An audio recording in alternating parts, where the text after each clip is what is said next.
नमस्कार दोस्तों, SSC CGL के इंग्लिश के कॉम्प्रिहेंशन में आपका स्वागत है। दोस्तों, हम आज डिस्कस करने जा रहे हैं 4 मार्च 2020 का इंग्लिश कॉम्प्रिहेंशन का हमारा क्वेश्चन पेपर और पूरा डिटेल में हम लोग इसको सॉल्व और इसको डिस्कस करने जा रहे हैं। तो चलिए शुरू करते हैं। क्वेश्चन नंबर 1 आपके सामने है दोस्तों। फर्स्ट क्या लिखा हुआ है, मोस्ट अप्रोप्रिएट मीनिंग आपको इसमें से निकालना है। दोस्तों ये क्या है, हमारा ईडियम है। ठीक है, ईडियम मतलब हिंदी में हम इसको क्या बोलते हैं, मुहावरा बोलते हैं, बैक टू स्क्वायर वन। ठीक है दोस्तों, इसका मीनिंग आपको याद होना चाहिए तभी आप बता पाओगे। दोस्तों स्क्वायर वन ये एक बेसबॉल से आया है कि भाई अपनी पारी में वापस जाना। ठीक है, अपनी पारी में वापस जाने का क्या मतलब निकल के आता है, नेग्लेक्ट समथिंग नहीं, कम टू ओरिजिनल पॉइंट। अपनी जो यथास्थिति है या जो अपना जो ओरिजिनल जो अपना पॉइंट है, अपना स्थान है, वहां पर वापस आ जाना, उसको बोलते हैं बैक टू स्क्वायर वन। ठीक, इसके लिए आपको रिवीजन बहुत ज़रूरी है, इसका कोई ट्रिक नहीं है दोस्तों। ठीक है, कि ट्रिक मैं बताने जाऊंगा तो आप जानबूझ के रॉन्ग करके आ जाओगे, इसलिए ट्रिक नहीं, इसको एक बार पढ़ना है हमको, है ना। एक बार गो थ्रू अगर हो गया तो हमारे लिए ये बहुत ईजी हो सकता है। ठीक है, चलिए नेक्स्ट क्वेश्चन हमारा है रॉन्ग स्पेलिंग वाला। हमको वर्ड इसमें से देखना है। बाकी की हमारी स्पेलिंग्स जो है, 3 स्पेलिंग हमारी करेक्ट है और एक स्पेलिंग में कुछ ना कुछ एरर है। देखो, कॉम्पिटेंस आपकी स्पेलिंग सही, क्रोनोलॉजी की स्पेलिंग सही, कॉम्प्रोमाइज की स्पेलिंग सही, ये कंज्यूमेशन की स्पेलिंग रॉन्ग है। इसका जो राइट स्पेलिंग है वो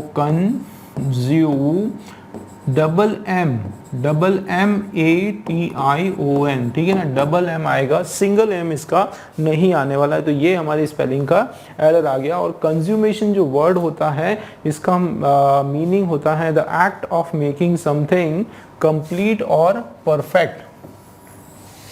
इसका मीनिंग होता है the act of making something complete और परफेक्ट। मतलब किसी चीज को पूर्ण करना या किसी चीज को परफेक्ट करना, वो इसका कंज्यूमेशन का मीनिंग निकल के आता है। कॉम्पिटेंस वर्ड आपने कई बार सुना होगा। कॉम्पिटेंस जो होता है, इसका आपका मीनिंग होता है अपनी एबिलिटी। ठीक है, सेल्फ कॉम्पिटेंस होता है अपनी कैपेबिलिटी। ठीक है ना, अपनी कैपेबिलिटी या फिर अपनी काबिलियत। ठीक है ना, अपनी एबिलिटी या फिर अपनी क्या चीज़, काबिलियत, है ना। काबिलियत की यहाँ पर बात हो रही है। तो ये आपका हो जाएगा कॉम्पिटेंस। और क्रोनोलॉजी एक सीक्वेंस को बोलते हैं। ठीक है, एक ऑर्डर को बोलते हैं जिसमें कोई चीज़ें होती हैं, इवेंट्स, कोई ना कोई इवेंट्स जो हैं वो होते हैं। तो आप बोल सकते हो ऑर्डर और sequence in which events takes place। अलग अलग जो events हैं वो होते हैं, takes place या happens। ठीक है ना, इवेंट्स टेक्स प्लेस। तो ये आपका मीनिंग हो गया। और कॉम्प्रोमाइज करना मतलब किसी चीज़ से समझौता करना, वो सेंस में। ठीक है, एक डिस्प्यूट्स वगैरह को सेटल करना विथ म्यूचुअल अंडरस्टैंडिंग, एक म्यूचुअल कॉम्प्रोमाइज जिसको बोलते हैं ना कि सेटलमेंट करना। कॉम्प्रोमाइज मतलब सेटलमेंट या फिर कोई समझौता करना। ठीक है ना, समझौता करने के सेंस में आपका कॉम्प्रोमाइज वर्ड हो जाएगा। ठीक है ना दोस्तों, चलिए नेक्स्ट क्वेश्चन आपके सामने है। इसमें हमको मोस्ट अप्रोप्रिएट वर्ड सिलेक्ट करना है to substitute the underline word. देखो क्या है हमारे पास, यहाँ पर हमारा लिखा हुआ है to fight on the battlefield for the sake of one's country. ठीक है, नीड अ ग्रेट स्ट्रांगनेस। ठीक है, तो अब यहाँ पर जो है आप देखो कि ये जो वर्ड है यहाँ से लेके यहाँ तक, ये आपका अंडरलाइन वाला वर्ड है और इसके अंदर कुछ ना कुछ एरर है। और अगर नहीं है एरर तो हम लोग नो एरर लगा देंगे। ठीक है, अब मुझे बताओ कि क्या इसके अंदर एरर है। आप देखो क्या लिखा है, to fight on the battlefield for the sake of one's country needs a. देखो क्या यहाँ पर बात हो रही है कि अगर टू फाइट है ना, ऑन अ बैटल फील्ड, किसी जो ये युद्ध जो है उसके मैदान पर फाइट करना, ठीक है, for the sake of one's on country, मतलब अपने देश के प्रति, है ना, अपने देश के खातिर उस पर उससे अपने जंग के मैदान पर लड़ना, वो क्या है, नीड अ ग्रेट स्ट्रांगनेस, वो क्या चाहिए, ग्रेट स्ट्रांगनेस। तो दोस्तों ये जो वर्ड है ये केवल एक किताबी वर्ड है, आप बोल सकते हो, ये लिटरेरी वर्ड है। इस वर्ड का एक्चुअल में या प्रैक्टिकल इसका कोई यूज नहीं होता है, ठीक है। तो हम स्ट्रांगनेस जो वर्ड है वो यूज नहीं करते हैं, ठीक है। स्ट्रांगनेस कोई वर्ड नहीं होता है, उसका जो सब्स्टिट्यूट वर्ड होता है स्ट्रेंथ, या फिर, है ना, स्ट्रेंथ बोल सकते हैं, या फिर हम करेज, ये वर्ड हम यूज कर सकते हैं, लेकिन हम लोग जो है स्ट्रांगनेस वर्ड यूज नहीं करते हैं। तो इसका जो सही मीनिंग होगा वो क्या होगा, नीड अ ग्रेट स्ट्रांगनेस। तो ये देखो ग्रेट का ग्रेटेस्ट, है ना, तो ये सुपरलेटिव डिग्री हो गया यहाँ पे, लेकिन सुपरलेटिव का यहाँ पर एरर नहीं है, सुपरलेटिव की रिक्वायरमेंट यहाँ पर नहीं है, ठीक है। Need a lots of strength, देखो लॉट्स ऑफ स्ट्रेंथ नहीं होता, लॉट ऑफ स्ट्रेंथ होता है, ठीक है। लॉट्स ऑफ स्ट्रेंथ, है ना, ये भी थोड़ा सा रॉन्ग लग रहा है, या काफ़ी सारी स्ट्रेंथ, ग्रेट स्ट्रेंथ, बहुत सारी स्ट्रेंथ, और ये जैसे काउंटिंग में नहीं आता है, ये भी याद रखना है, क्योंकि स्ट्रेंथ जो है आपका ये अनकाउंटेबल नाउन है। क्या है ये आपका, अनकाउंटेबल नाउन है, तो वैसे भी ये आपका रॉन्ग हो गया, कुछ ना कुछ इंप्रूवमेंट चाहिए, हम इसको रिप्लेस कर सकते हैं किससे, ग्रेट करेज से, हिम्मत से, बहुत ज़्यादा करेज से। तो ये स्ट्रांगनेस के बदले डी वाला जो हमारा है वो बिल्कुल राइट हो जाएगा दोस्तों। नेक्स्ट आप देखो फोर्थ वाला question, select the wrong spelling, इसमें से देखना है, ये ट्रेजर की स्पेलिंग अलग ही दिख रही है आपकी, रॉन्ग है, TREASURE, ट्रेजर का मतलब होता है खजाना, ठीक है, खजाना जो होता है उसको ट्रेजर बोलते हैं। टैमरिंड एक फ्रूट को बोलते हैं दोस्तों, टैमरिंड जो है एक क्या होता है, एक फल होता है टैमरिंड, है ना, जो ठीक है, एक फल होता है। टर्मोइल का मतलब होता है ग्रेट उथल पुथल, स्टेट ऑफ कंफ्यूजन, ठीक है, एक बहुत ज़्यादा चेंज, अ ग्रेट चेंज आप बोल सकते हो, ठीक है, एक बहुत ज़्यादा उथल पुथल जिसको बोलते हैं हिंदी में हम लोग,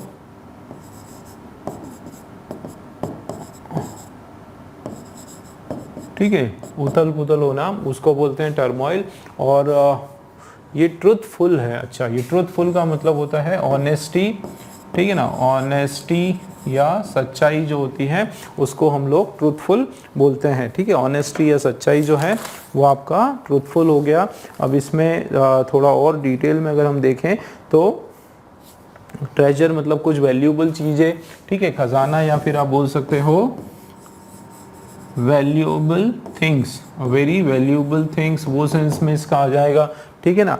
टर्मोइल का अगर मीनिंग देखें तो उसमें a state of great noise और कंफ्यूजन, इसको ऐसे बोल सकते हैं, a state of great noise और कंफ्यूजन, ठीक है, डिसीजन ना ले पाने की जो परिस्थिति है वो भी इसमें आता है, कंफ्यूजन, ठीक है ना, ये सेंस में आ गया। लेकिन हमारा जो राइट आंसर है वो आपका क्या हो गया, रॉन्ग स्पेलिंग किस में है, ट्रेजर की जो स्पेलिंग है वो रॉन्ग हो गया, EA आने वाला है उसमें, ठीक है ना दोस्तों।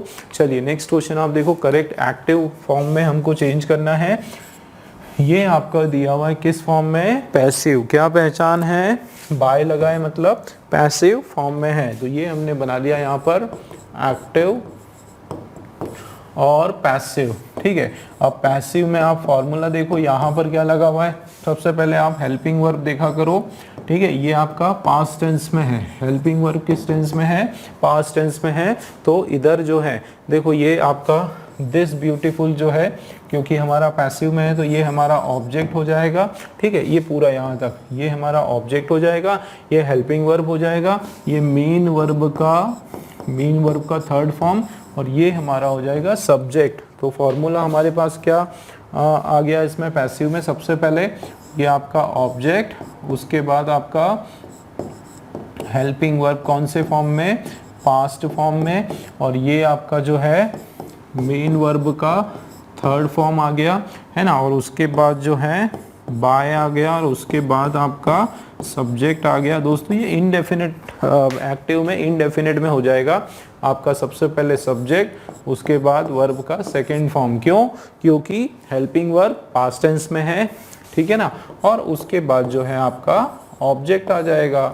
आप देखो सबसे पहले हमारा सब्जेक्ट क्या है, माया, तो देखो माया, सभी में माया है, ठीक है। उसके जस्ट बाद दोस्तों बहुत इंपॉर्टेंट बात बता रहा हूँ, अगर यहाँ देखा करो हेल्पिंग वर्ब हमारा पास्ट टेंस में है तो इसके जस्ट बाद जो है वर्ब का सेकंड फॉर्म आना चाहिए, मेन वर्ब आना चाहिए, हेल्पिंग वर्ब नहीं आना चाहिए, ठीक। तो ये देखो ये आपका आया वर्ब, ठीक है, लेकिन ये आपका क्या आया, फर्स्ट फॉर्म आया, वर्ब आया, ये आपका V1 वर्ब का फिफ्थ फॉर्म आया, लेकिन ये वर्ब का प्रेजेंट में आया। हमको क्या चाहिए, पास्ट टेंस चाहिए। बिल्कुल इसको आप क्या कर दो, बिल्कुल आप इसको कट कर दो, और ये देखो आपका हेल्पिंग वर्ब आया, हमको वर्ब चाहिए, ये भी कट कर दो, वर्ब चाहिए, सेकेंड फॉर्म चाहिए, ठीक है। ये हो गया हमारा।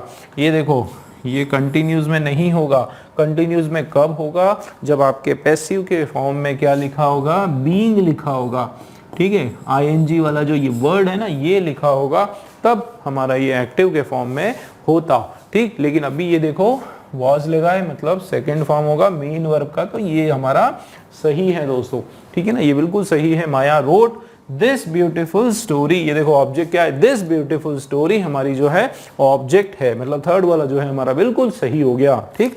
नेक्स्ट आप देखें, यहाँ पर हमको इसका एंटोनिम देखना है, ठीक है। लिबर्टी, लिबर्टी का मतलब होता है इंडिपेंडेंस, इंडिपेंडेंस,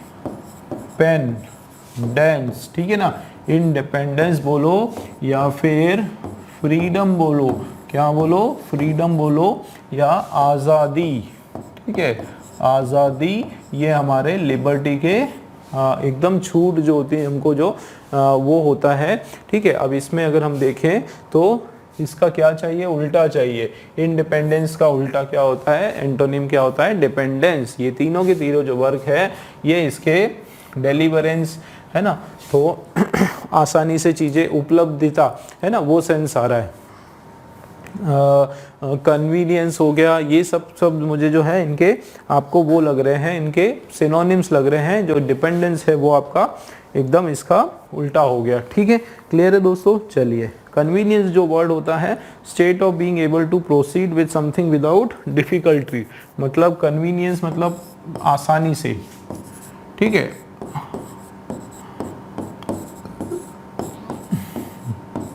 आसानी से, या इसको हम फैसिलिटी, फैसिलिटी के सेंस में भी बोल सकते हैं, ठीक है। और डिलीवरेंस का मतलब होता है द अवेलेबिलिटी, है ना, अवेलेबिलिटी, आप उसको बोल सकते हो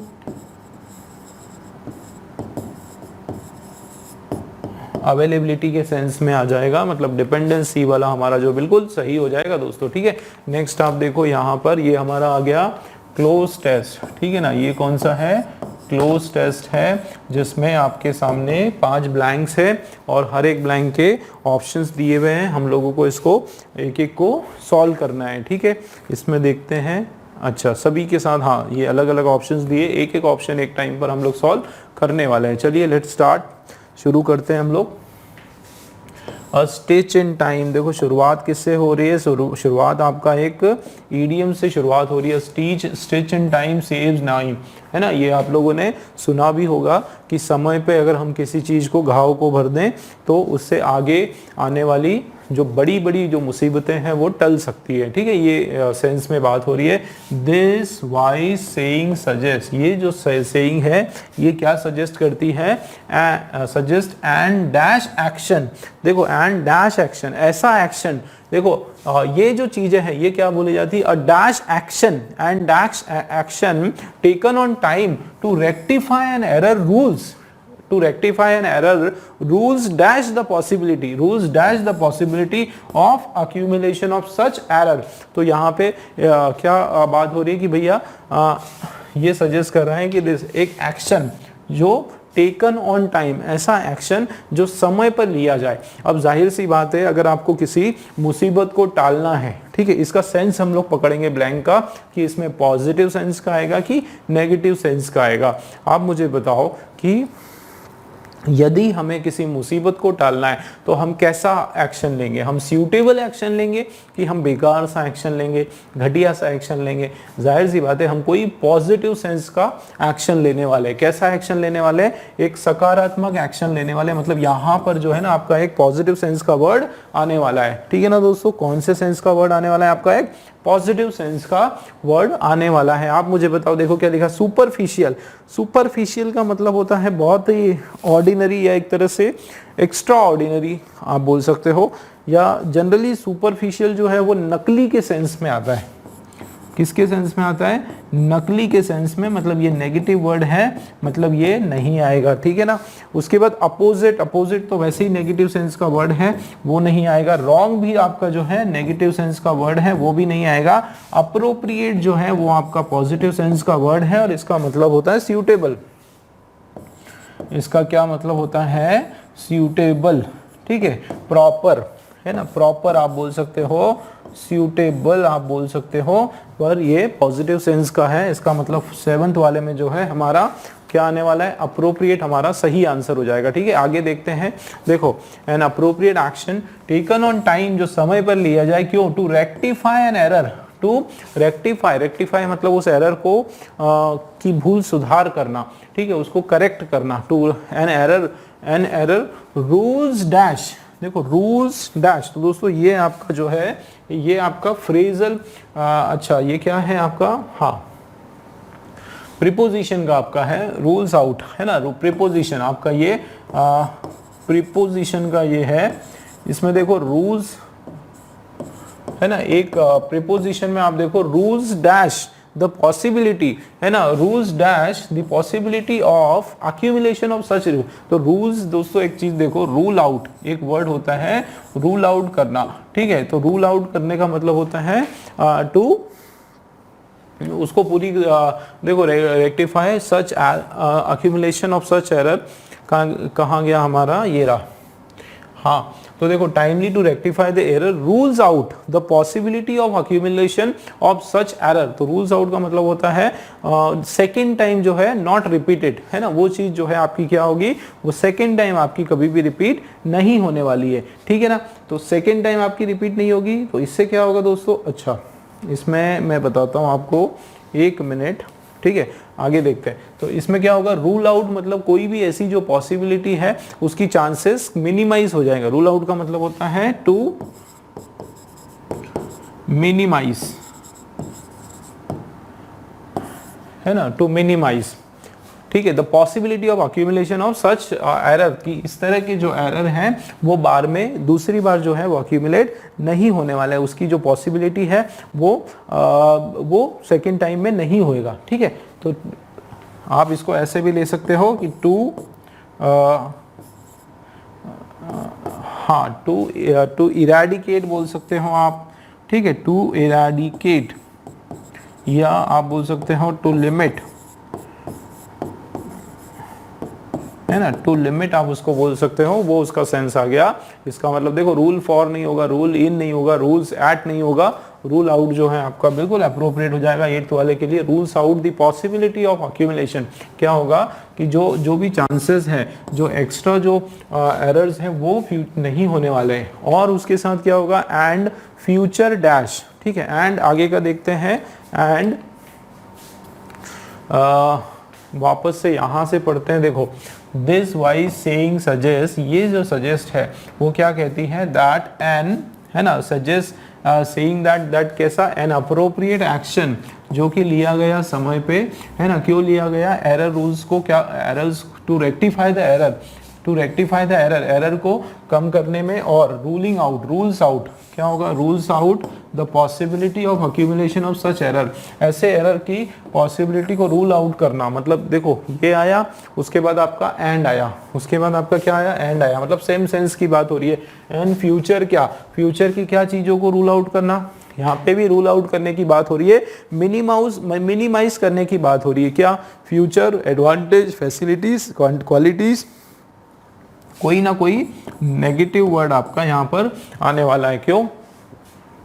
क्योंकि यहाँ पे आप देखो एरर की बात हो रही है, ये आपका नेगेटिव सेंस में है, ठीक है ना दोस्तों, ये क्या है, एरर आपका नेगेटिव सेंस में। उसके बाद एंड से एक और नेगेटिव वर्ड ही जुड़ेगा, तो फ्यूचर की डैमेजेस, भविष्य में होने वाले जो नुकसान है उसको भी क्या करना, उसको भी रूल आउट करना, है ना, उस भविष्य में होने वाले जो नुकसान है उसको भी क्या करना, रूल आउट करना, मतलब मिनिमाइज करना, क्या करना, मिनिमाइज करना। समझ में आ रहा है? तो ये भी आपका जो है नेगेटिव सेंस का वर्ड है। बाकी के जितने भी आपके तीनों वर्ड है ना, एडवांटेज, फैसिलिटी और क्वालिटी, तीनों आपके जो है पॉजिटिव सेंस के वर्ड है, तो ये नहीं आएंगे, ठीक है। 9 तक क्लियर हुआ।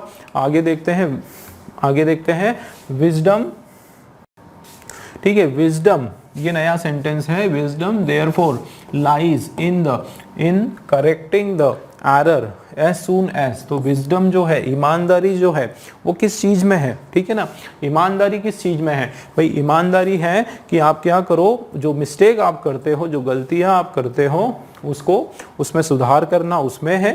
एज इट इज डैश, ठीक है, उसमें है, तो एज इट इज क्या, तो एज इट इज, ये जैसे कि ये, मतलब ये बताया जा रहा है कि ईमानदारी इसमें है कि आप क्या करो कि जो एरर, जैसे ही आप उसको क्या करो, है ना, as soon as it is क्या, जैसे ही एरर आपको पता चले, या जैसे ही आपको एरर जो है वो एकदम आपको पता चल जाए, एरर फाइंड आउट हो जाए, है ना, जैसे ही एरर आपको मिल जाए वैसे ही आप क्या करो, उसको सुधार करो।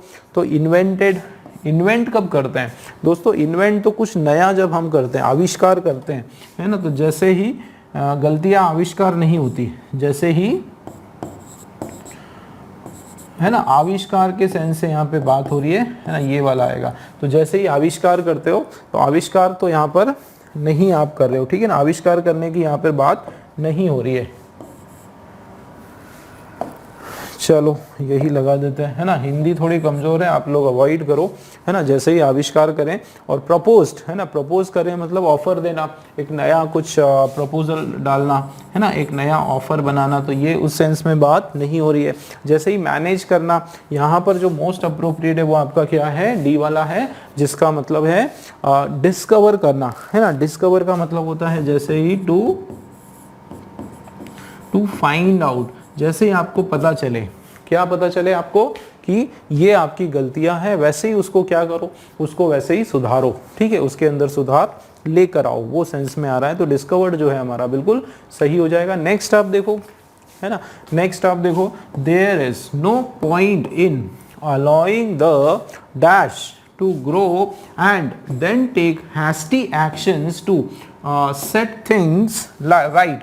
अब यहाँ थोड़ा सा हम लोग सेंस चेक करते हैं, ठीक है ना। तो कि देखो, देयर इज नो पॉइंट, मना कर रहे हैं कि भाई ऐसा कोई, ये कोई मुद्दा ही नहीं बनता, ये कोई बात ही नहीं बनती। Allowing the dash to grow, किसी चीज को ग्रो करना, वो नहीं, वो मतलब उस चीज को ग्रो करने में जो है, उसको बढ़ावा देने में कोई फायदा नहीं। तो किसको बढ़ावा, कोई ना कोई नेगेटिव वर्ड है ना, कोई ना कोई क्या है, नेगेटिव वर्ड है, उसको बहुत ज़्यादा बढ़ाना, उसको बहुत ज़्यादा उसको बढ़ावा देना, उसमें कोई फायदा नहीं है, ठीक है ना। तो dash to grow and then take hasty action, ऐसे एक्शन लें to set things right. Hasty मतलब जल्दीबाजी के, है ना, हैस्टी का मतलब होता है इन अ हरी, जल्दीबाजी में कुछ एक्शन लें चीज़ों को सुधारने में। तो ऐसा आप शुरू में ही हम क्या करें कि ऐसा जरूरी नहीं है कि हम लोग क्या करें, डैश टू ग्रो, उस चीज़ को आगे पहले ही बढ़ने दें। तो चलिए, क्या किसकी बात हो रही है, तो नेगेटिव वर्ड है। देखो, मेलेडी का मतलब होता है, मेलेडी का मतलब होता है अ सीरियस प्रॉब्लम,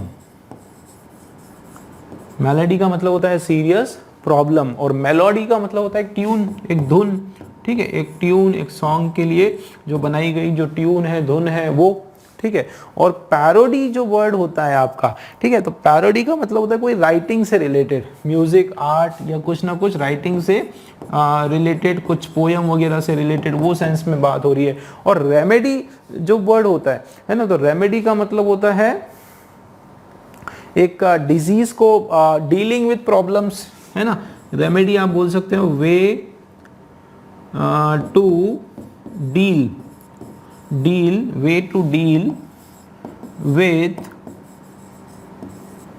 प्रॉब्लम और इलनेस, कोई बीमारी से का उपचार या उसका इलाज या किसी परेशानी को सॉल्व करने का जो तरीका है वो होता है आपका रेमेडी होता है, ठीक है ना। तो यहाँ पे जो है एक सीरियस प्रॉब्लम की बात हो रही है, ठीक है। आप देखो, there is no point of allowing to dash to grow, एक मैलेडी टू ग्रो, एक बहुत ही परिस्थिति को गंभीर करने, ऐसी मुसीबत को बढ़ावा देने की जो है कोई आवश्यकता नहीं है ना। Dash to grow and then take hasty, और बाद में हम लोग कुछ इस प्रकार के जल्दीबाजी के कुछ एक्शन ले चीज़ों को सही करने का, तो ऐसा करने का कोई महत्व नहीं है, ठीक है दोस्तों। क्लियर हुआ, हमारा ए वाला राइट आंसर है। नेक्स्ट देखते हैं।